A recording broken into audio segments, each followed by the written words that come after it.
Jadi hari ini lagi iseng-iseng kita bikin martabak. Ini iseng-iseng. Jadi ceritanya iseng-iseng itu kenapa? Karena bahan martabak yang kita bikin sangat-sangat simpel ya. Dan ini bahan-bahannya. Di sini udah ada susu bubuknya ya by the way. Terus bahan-bahannya terus. Oh iya, kebetulan telur dan air sudah saya timbang. Nah, hari ini saya bikin martabaknya agak spesial pakai tepung Sriboga namanya Ninja. Jadi karakter tepung Ninja itu dia punya karakter untuk di martabak tuh soft banget, terus warnanya tuh cerah. Jadi warna martabaknya nggak botak pada saat dikasih margarin, bener-bener mengkilap banget. Kalau ngomongin dari tekstur dan rasa, teksturnya soft tapi ada kenyalnya. Tapi nggak narik sampai nggak banget ya. Terus ini yang saya buat, saya bikinnya 500 gram aja. Nah, pertama-tama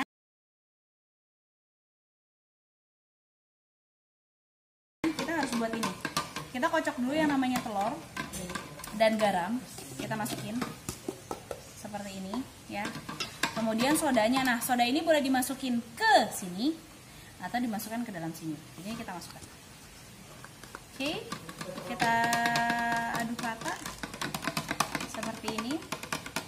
Oh iya, biasanya kalau di tempat martabak itu kita bikin ya, mereka itu suka ngaduknya pakai rotan.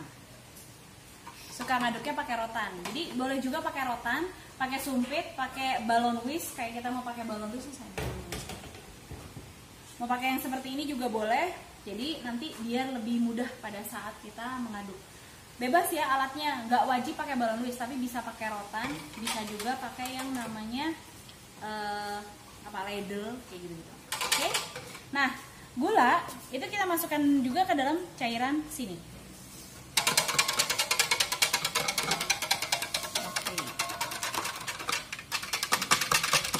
Dan ini diaduknya sampai gulanya larut. Kalau gulanya sudah larut dan benar-benar kita pastikan sudah larut, baru nanti kita masukkan ke dalam sini. Oke, seperti ini. Nah, ini biasanya dipakai tukang-tukang martabak itu. Jadi by the way, ngomongin martabak resepnya beda-beda ya. Ini resep terbaik yang saya pelajari dari teman. Nanti saya kenalkan teman saya. Kebetulan dia lagi main hari ini ke sini ya. Ini saya coba, saya aduk seperti ini. Dan nah, pada saat proses mengaduk harus dipastikan bahwa adonannya itu harus benar-benar licin ya. Oke, ini saya masukin pelan-pelan supaya nggak gampang gerindil. Oke, berapa lama sih ngaduknya? Saya bilang sih nggak terlalu lama ngaduknya. Yang lama adalah proses mendiamkannya. Oke, ini saya aduk lagi pelan-pelan. Ngerjainnya pakai hati ya, bukan pakai tenaga. Sama aja sih. Oke, skip. Ya, jadi kita aduk rata.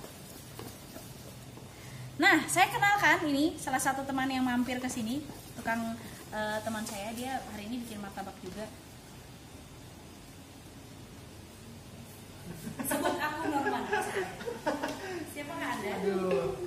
Nah, pasti kenal kan sama muka yang kayak gini. Ini suhu.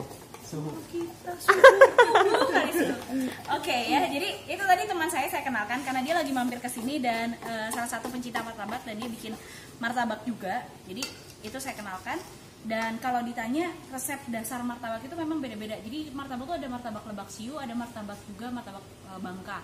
Nah, dua jenis martabak itu beda rasa, beda teksturnya, beda resipinya ya. Tapi rasanya sama-sama oke. Dan di pasaran itu keduanya juga mereka cukup laris di pasaran. Entah itu martabak yang Bangka maupun martabak yang satu lagi. Oh iya, martabak sendiri itu namanya kalau di beberapa daerah disebutnya, untuk di daerah Jawa Timur saya taunya terang bulan. Jadi di sana namanya terang bulan. Kalau di kita, kebetulan saya ada di Jakarta dan di Jawa Barat nyebutnya martabak manis ya. Jadi memang beda-beda banget. Nah, kita lihat konsistensi adonannya seperti ini. Oke. Ini nanti kita diamkan adonan ini ya kurang lebih sekitar 1-2 jam, bahkan bisa lebih lama lagi. Ya, jadi intinya ini adonan ini bisa kita pakai untuk jualan 8 jam ke depan. Kalau mau dipakai sampai 12 jam juga bisa. Oke. Saya aduk lagi rata dan teksturnya seperti ini. Nah, tekstur itu di martabak itu sangat berbeda-beda tergantung jenis tepung yang kita pakai. Jadi pada saat nanti Anda berganti merek tepung yang A, B, C, D, kadang ada juga yang protein tinggi campur rendah, ada juga protein tinggi campur sedang, ada juga yang pakai protein sedang. Jadi balik lagi tergantung jenis tepungnya, komposisi airnya. Oke. Yang jelas tekstur seperti ini. Nah, setelah didiamkan kurang lebih sekitar 3 jam, ya, ini hasilnya. Jadi teksturnya itu dia akan lebih cair. Tuh. Akan cair sekali, beda dengan tekstur yang ini. Nah, ini teksturnya dia agak berat, cair tapi berat. Kalau yang satu lagi dia udah mulai cair dan agak ringan. Seperti ini. Oke, dari sini baru nanti kita bakal proses bikin martabaknya. Jadi biasanya kalau kita bikin martabak itu satu loyang martabak dia punya gramasi yang beda-beda. Kebetulan saya ukuran 22, saya pakai takarannya kurang lebih sekitar 400 graman. Jadi 400 gram itu kenapa? Karena biasanya 50 gramnya akan tersisa di sini. Ya. Oke, kita tuang lagi di sini. Sip. Oke. Perlu ditimbang nggak? Sebaiknya perlu, tapi kalau kita jualan buat banyak kan nggak mungkin ditimbang. Sehingga gunakan takaran ini dalam satuan mili biar lebih gampang. Tapi kalau untuk kita trial atau kita mencoba percobaan di rumah, sebaiknya ditimbang saja. Oke? Dan langkah selanjutnya yang harus dilakukan adalah dikocoknya itu bukan cuma dikocok gini. Kocoknya ini.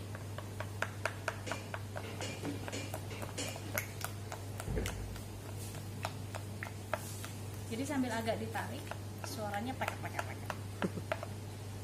Oke, sudah, ya nggak usah terlalu lama. Kenapa? Kalau terlalu lama nanti nggak jadi ya. Baru kita panasin loyang martabaknya. Oke. Ini ya. Ini sudah loyangnya sudah cukup panas. Saya biasanya ada ngecek sih. Biasanya gini saya ngecek. Kalau saya pakai gula kan saya kurang paham ya. Biasanya saya ngeceknya begini. Dan kita lihat seberapa banyak gelembung yang nantinya dia akan keluar. Yang saya buat adalah biasanya saya tuang sedikit, saya lihat gelembungnya kalau munculnya banyak berarti ini sudah cukup panas. Tapi kalau pakai gula itu juga bisa dilakukan. Jadi ada beberapa teknik dalam mencoba loyang martabak. Tuh.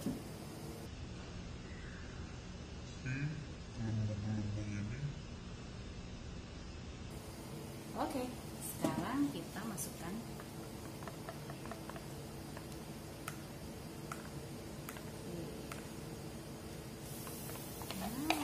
ya.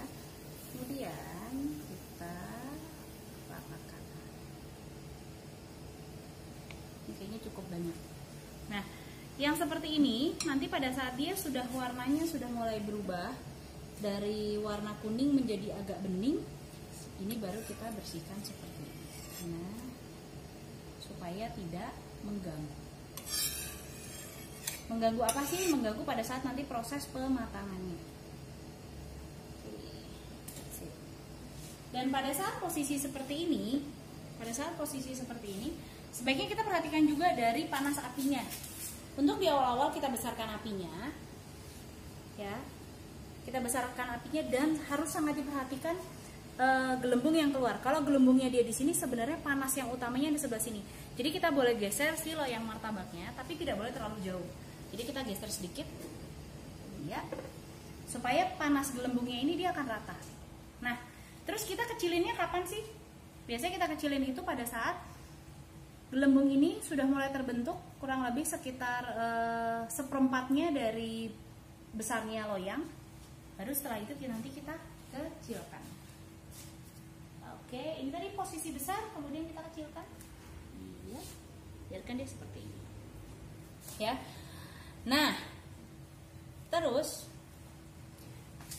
loyang martabak itu penting banget milihnya. Jadi jangan sampai asal milih loyang martabak. Jadi loyang martabak itu ada yang terlihat tebal padahal tipis, ada yang terlihat tipis padahal tebal, dan itu benar-benar kita pengaruh banget dari loyangnya. Yang harus diperhatikan adalah bagian bawah loyang martabak itu yang paling bagus, cari yang paling tebal. Samping kanan kirinya cari yang tebal. Sehingga kenapa? Panas dari si apinya itu sangat terjaga dengan baik. Nah, itu penting banget tuh tipsnya. Ya, jadi jangan sampai lupa. Bukan berarti resipinya salah, bisa jadi dari alat yang digunakan atau tekniknya yang salah.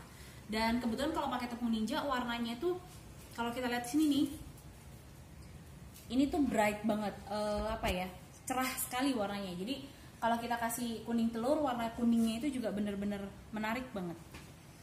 Nah, ini padahal saya pakai kompor rumahan ya, bukan kompor tukang martabak. Apa kabar kalau pakai kompor tukang martabak itu pasti bagus banget. Dan saya pakai tepung Ninja ini dari PT Sri Buka Flour Mill karena tepung ini memang dia sedikit unik. Jadi tepung ini tuh dia punya warna yang cerah, jadi ada kandungan di dalam tepung terigu, biasanya ada brand speknya, bahasanya itu nanti di materi yang lain ya. Itu sedikit sehingga ke produk pun warnanya benar-benar bright banget. Dan ini formulasi khusus menggunakan alat yang canggih banget tuh dari PT Sri Buka Flour Mill. Oke. Nah, di resep martabak ini kenapa sih seringkali orang gagal kalau nggak bantet, kalau nggak itu kegosongan, kadang keras dan segala macam bla bla bla yang lain. Semua ada tekniknya. Jadi pada saat resipinya sudah benar, penggunaan tepungnya sudah oke. Karena penting banget loh pemilihan pembuatan martabak ini, pilih tepung yang tepat. Kemudian takaran air yang tepat, itu sangat mempengaruhi hasil akhir dari martabak. Jadi kalau misalkan ada yang bilang di resep saya itu ada telurnya banyak banget, itu hanya untuk membantu proses ini supaya dia jadi lebih oke. Nah, sampai saya ngoceh-ngoceh ternyata udah sampai segini nih. Oke, nah ini gelembung-gelembungnya sudah mulai muncul-muncul nih. Setelah gelembung-gelembung ini muncul, kalau sudah kelihatan di beberapa titik dia sudah mulai muncul lumayan agak banyak, baru kita akan taburkan dengan gula pasir. Ya, jadi ditaburin gula pasir itu wajib atau enggak? Enggak. Jadi ditaburin gula pasir itu memang ada beberapa jenis resep yang membutuhkan tambahan gula pasir, tapi ada juga resep yang tidak memerlukan tambahan gula pasir. Ya. Jadi kalau yang kali ini kenapa saya tambahkan gula pasir? Karena gula di dalam resep yang saya gunakan itu tidak terlalu banyak. Oke, ini saya tambahkan. Ya. Nah, baru saya taruh yang tengah. Oke. Kurang. Berapa banyak sih, Chef, sebenarnya? Takaran saya sih sebenarnya 1 sendok. Oke, setelah ini kita tutup. Ya, kita tunggu sampai dia matang. Oke, nah kalau ada yang seperti ini kemudian saya tambahkan dengan yang namanya margarin. Wait, saya share dulu. Ini saya tambahkan dengan margarin. Gimana margarinnya ini nggak saya haluskan, nggak saya kocok dulu, tapi saya langsung taruh di atas sini. Ya, fungsinya biar apa sih ditaruh di atas sini itu? Supaya dia melapisi.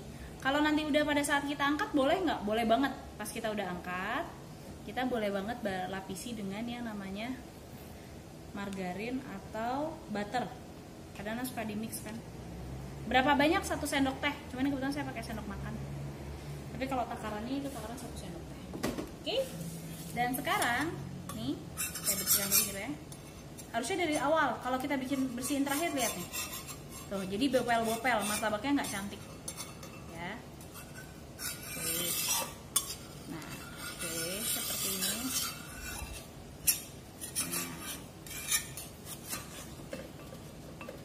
Nah, seperti ini martabaknya. Terus langsung kita taruh di sini dia. Oke. Ya, taruh seperti ini dan kita potong bagian tengah. Oke. Mau lihat? Teksturnya seperti kue bika Ambon. Bagus banget, bagus. Ya. Sudah seperti ini, baru kita kasih yang namanya keju atau coklat. Jadi kalau memang suka coklat, boleh kita tabur coklat setengahnya.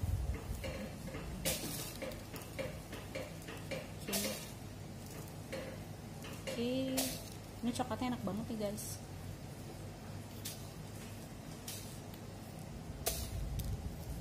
Ya, ini live buat martabak, jadi nggak neko-neko, nggak macam-macam. No tipu-tipu. Oke. Nah, kita pakai ini. Oke, karena saya suka banget yang namanya keju, jadi ini mau saya habisin aja. Oh iya, ngomong-ngomong kalau ngomongin keju untuk bikin produk martabak, sebaiknya keju itu dalam 1 loaf atau dalam 2 kilo itu dipotong-potongnya bisa jadi berapa ya?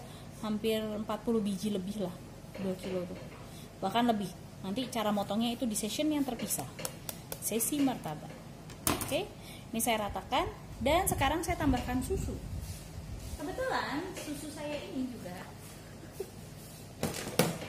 Ini saya pakai teapot.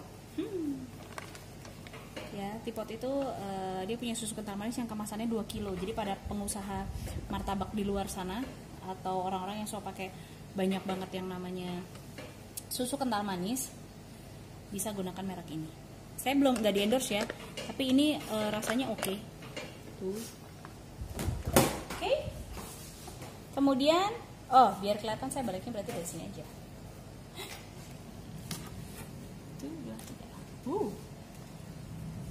Nah, seperti ini. Dia masih meleleh-leleh. Oke. Nah, ini juga. Jadi kalau mau martabak yang enak, pilih coklatnya itu yang bener-bener enak juga. Oke, seperti ini. Dan terus kita kasih sedikit butter di atasnya. Oh ya, by the way saya nggak suka martabak yang terlalu berminyak-minyak banget, sehingga saya ngasih olesannya pun tidak terlalu banyak. Tapi kalau baking lover di sana suka banget sama yang namanya martabak penuh dengan minyak-minyak itu, boleh dikasih banyak, full sampai satu gini, masukin ke sini terus gitu, itu nggak ada masalah. Oke, pastikan pisaunya tajam sekali dan nanti ini kita belah.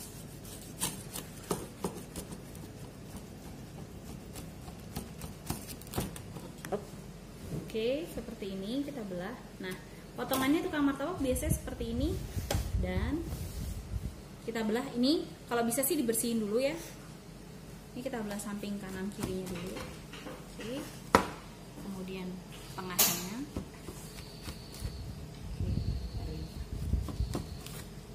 Sip. Oke. Baru kita potong bagian yang ini dia. Oke, satu. Jadi kenapa tukang martabak itu pisaunya harus selalu tajam dan tipis ya, supaya pada saat proses pemotongan gini nggak berantakan. Tada, martabaknya sudah jadi. Tinggal nanti kita kemas di kotak seperti ini ya. Ini kebetulan udah dibuat juga. Udah dimakani dalamnya ternyata. Oke, kita tutup lagi ya. Ya, jadi beginilah martabaknya. Ya, kita lihat dari sisi teksturnya, ini kejunya. Ini yang penting adalah di dalam martabak yang kita bahas adalah masalah tekstur ini. Nah, yang kedua yang harus diperhatikan setelah tekstur ini adalah serat di atas martabak ini harus kecil-kecil seperti ini. Nah, harus seperti ini. Ini yang disebut martabaknya itu enak, keren, dan berhasil. Oke? Apalagi yang mau dibongkar tipsnya? Tipsnya adalah perhatikan sekali loyangnya. Oke guys, gitu aja. Thank you banget ya. Sampai ketemu nanti di, saya mungkin akan ada live atau nanti kita bikin sesi berikutnya buat bikin martabak. Nanti yang bingung, yang sering banyak masalah, di kolom komen aja. Kita tunggu ya. Bye.